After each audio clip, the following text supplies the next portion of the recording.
of course, the unthinkable happens when you're just trying to get the opening footage to walk in and show your accommodations. I got locked out. I'm sure you all heard the door slam. We'll just laugh about it.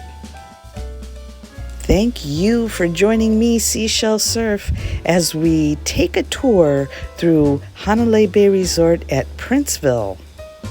The Princeville Resort is located on top of the hill looking down at Hanalei Bay. In 1853, Robert Crichton Wiley acquired this land. He was a minister of foreign affairs. In 1860, he gave this place the name Princeville after the son of King Kamehameha IV and his wife, Queen Emma. Their son's name was Prince Albert Kaua'I Leo Papa'a Kamehameha. Sadly, in 1862, at the age of 4, the young crown prince passed away of what we now know today as meningitis. Kamehameha IV blamed himself for his death and died shortly thereafter. KALIKO is the name of the area in which the headwaters come to a point, and it somewhat looks like a heart-shaped figure when the mountains are clear and there's no clouds covering it, because of the summit of the mountain and the way that the middle of the mountain collects all the headwaters into one. It looks like a heart. In 1895, Princeville became a ranch when it was purchased by the son of a missionary, Albert Wilcox.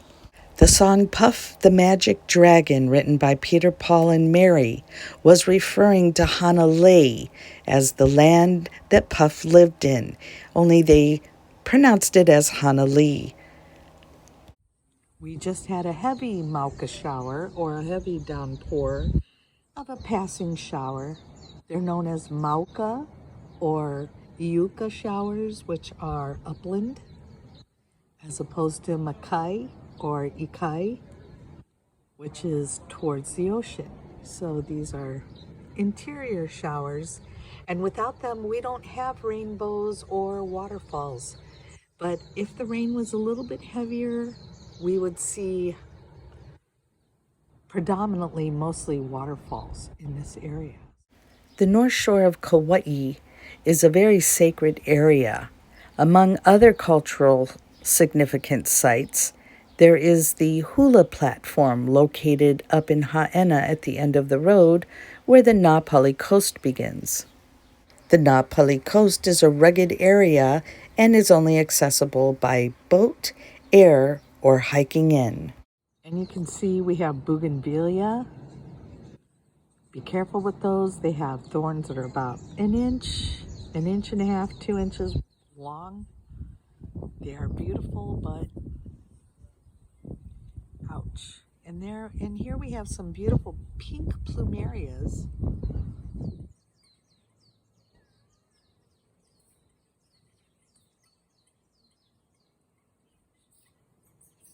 And here we have the beautiful native nene geese.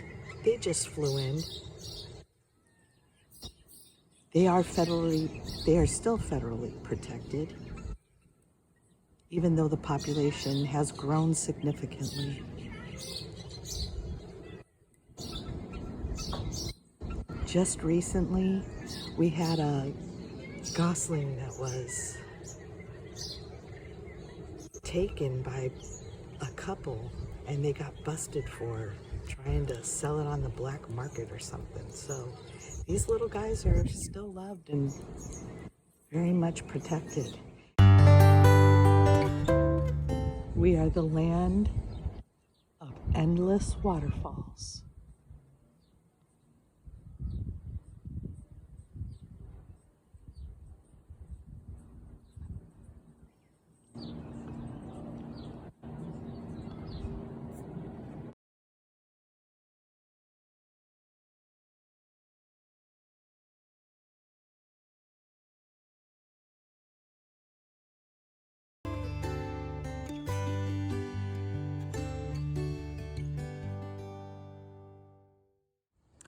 Ooh, looks scary, doesn't it? Yeah, don't worry, it's not even sunset, and this is a path down to the beach.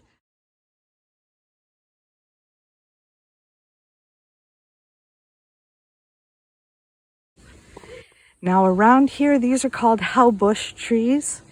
The inner bark of the haubush is what makes grass skirts. So those things that you think are grass, they're not made from grass at all.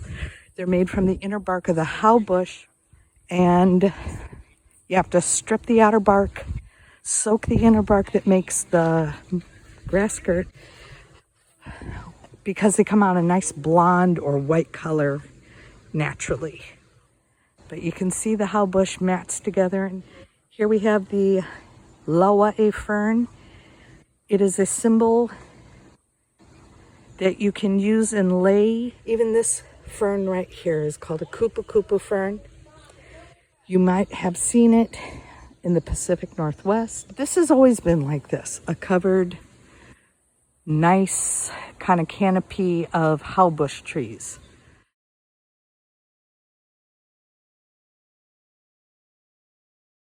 We're down now at the Princeville Resort Hotel area.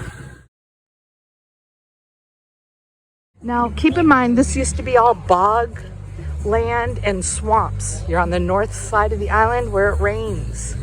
Okay, this is I want to spend $20,000 a night. Isn't there something better to spend that money on? I'd rather stay in a cheap hotel and have a great vacation. But whatevers. And you're looking at the beautiful NΑMOLOKAMA mountain, where waterfalls are running all year long. Kalo is the staple food of many Polynesians, and especially here in Hawaii.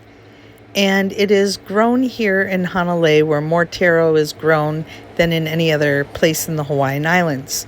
It's not only considered the main staple food of the Hawaiian diet, but it's also considered the oldest brother of the Hawaiian race.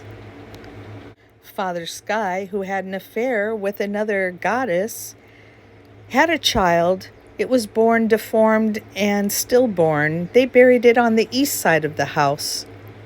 A kalo plant grew where the child was buried. It's no coincidence that the stalk means breath of life. And as you replant that the stem, it feeds the next generation, and so on. Well, this used to just be beach area. Although, see where those coconut trees are yonder? They used to have the massage tables out over there. Now look what they've gone and done. Okay?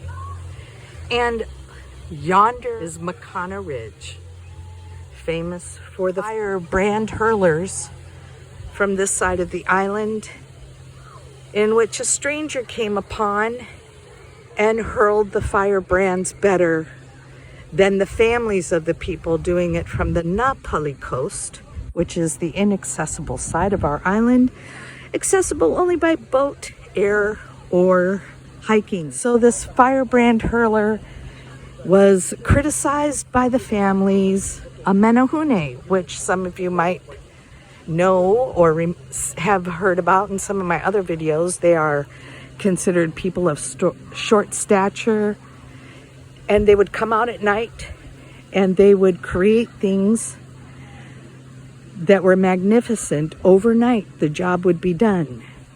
If they were disturbed, they would stop and abandon the job. So it's said that a menehune witnessed the firebrand hurler families abusing this no one that was better than them. They killed him, and so the menehune watched over this man. No was his name, and he cursed the families of the firebrand hurlers that killed him, saying, "May your fingers always cripple and your legs always hurt as you're going out to hurl your oahi, your firebrands." And overnight, the menehune was said to have turned into stone, so he would forever guard the body of No, the firebrand hurler that was better than the families from this side of the island. So in that sense, you go to Limahuli Gardens and it looks like stones piled up, but it's really a stone structure. And they say that that is the menehune that watched over No after he was killed by the families of firebrand hurlers from this side of the island. And he still remains guarding over the body of the firebrand hurler. Now, we're at Hanalei Bay, gang. In the wintertime, we have monster waves. This is the home of Andy and Bruce Irons. Come on.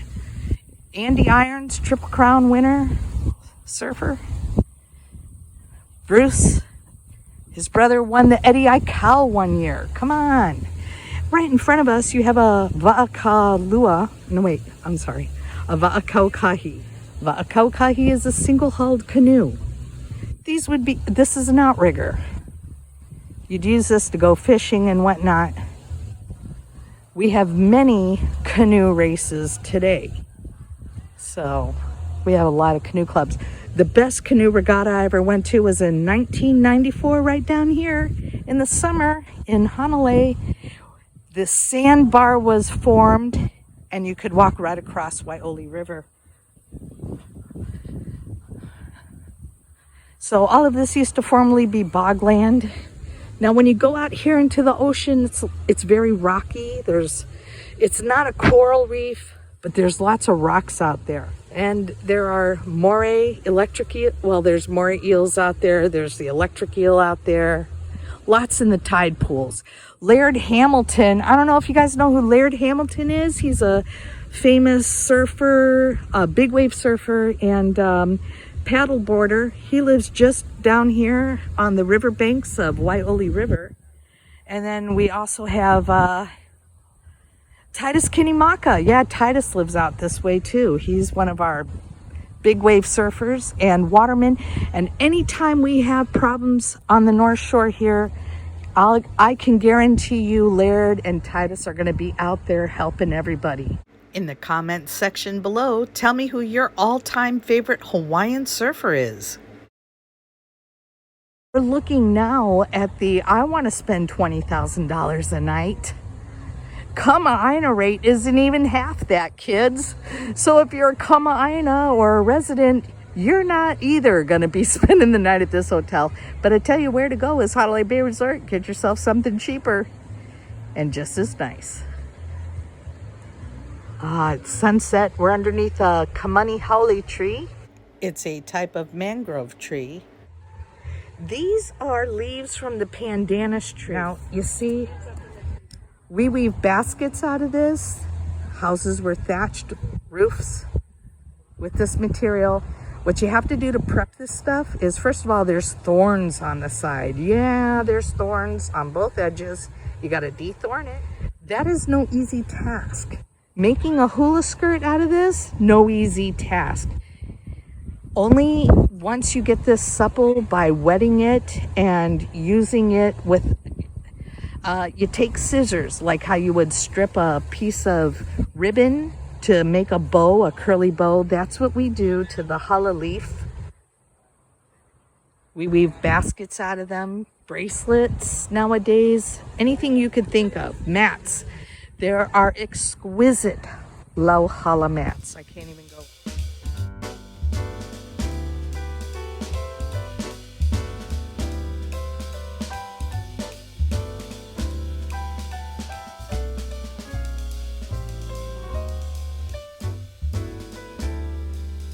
This is Seashell Surf saying mahalo for allowing me to share my most favorite place on earth with all of you. Don't forget to subscribe to the channel and hit the bell for all notifications. Give me a thumbs up and hit the like button if you enjoyed the video, and share the aloha of the videos with friends and family. Until we meet again, we say a hui hou in Hawaiian and aloha.